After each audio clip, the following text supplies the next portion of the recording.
মিয়া আৰু গৌৰৱ গগৈক একেলগে তুলাধনা দিলে। মিয়াক কোনে ৰক্ষণাবেক্ষণ দিয়ে আৰু গৌৰৱ গগৈৰ মিয়াৰ সৈতে সম্পৰ্ক কি?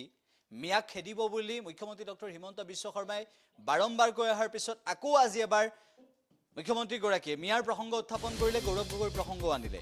মিয়া আৰু গৌৰৱ গগৈক তুলাধনা দি আজি মুখ্যমন্ত্ৰী ডক্টৰ হিমন্ত বিশ্ব শৰ্মাই কেইবাটাও মন্তব্য কৰে। মিয়াৰ ৰক্ষক হিচাপে গৌৰৱ গগৈ বা কংগ্ৰেছ আছে, এই কথাটো মুখ্যমন্ত্ৰী ডক্টৰ হিমন্ত বিশ্ব শৰ্মাই বহুদিনৰ পৰা অভিযোগ উত্থাপন কৰি আহিছে। আজিৰ দিনটোতো মুখ্যমন্ত্ৰী ডক্টৰ হিমন্ত বিশ্ব শৰ্মাই এই সন্দৰ্ভত বিস্ফোৰণ ঘটাইছে। ना हो सकता इतना तक जा ये लोग मियाँ का पीछे पागल, असमिया भूल गया, वो लोग असमिया असक काट दिया, पूरा दुनिया को मियाँ बना देगा। ये लोग पागल हो गया मियाँ का पीछे। खाली कोई कुछ मियाँ का बारे में बोले तो वो लोग हल्ला लगा देगा, लेकिन असमिया का बारे में कोई बोले उसमें उनका कोई टिप्पणी नहीं होगा। मियाँ का मतलब बांग्लादेशी घुसपैठिया, और ये बांग्लादेशी घुसपैठियाओं को हम जितना हो सकता है इतना तक जाके उनको खेदने का भगवाने का मैं काम करने का पूरा कोशिश कर रहा हूं और करते रहूंगा। एक ने 1000 गौरव गोगोई राहुल गांधी आने से भी मुझे कुछ नहीं कर पाएगा, इसलिए ये असमिया लोगों का जीवन और मरण का, जीवन और मृत्यु का बीच में हम लोग हैं अभी। सब गौरव गगৈ বা কংগ্ৰেছৰ মানুহবিলাকে মিয়াৰ ভোটক লৈ পাগল হৈ আছে।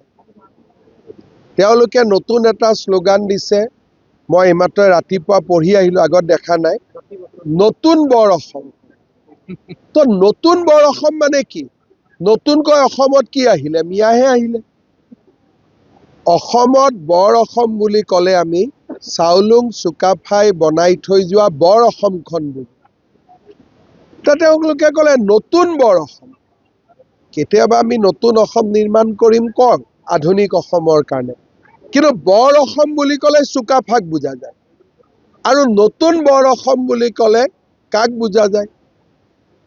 তাৰমানে নতুনকৈ অহা মিয়াবিলাককো তেওঁলোকে এতিয়া অসমীয়াৰ যিটো আমাৰ এটা সীমা তাৰ ভিতৰত সোমোৱাব খুজিছে।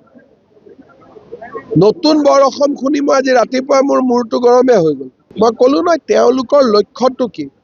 আজি যদি বিজেপি নাথাকে, এওঁলোকে নতুন বৰ অসমে বনাব আৰু মিয়াক পুৰা অসমখন বিক্ৰী কৰি দিব। তেওঁলোকে আকৌ হিমন্ত বিশ্ব শৰ্মাই মিয়া মিয়া কৈ থাকে। আৰে নকৈ কি কৰিম? আমাৰ সত্ৰ দখল কৰিব, আমাৰ মাটি দখল কৰিব, লাভ জেহাদ কৰিব, ফাৰ্টিলাইজাৰ জেহাদ কৰিব, তো আমি নকৈ পেলাই কি কৰিম? সেইকাৰণে মই ভাবোঁ যে অসমীয়া মানুহে আজি বুজি উঠিছে, আমি একত্ৰিত হ'ব লাগিব। যেনেকৈ এভিকশ্যনত আমাক ছাপোৰ্ট দিছে, বিদেশীবিলাকো ৰাতিপুৱাই সদায় 10জন 12জনকৈতো খেদি আছোঁ।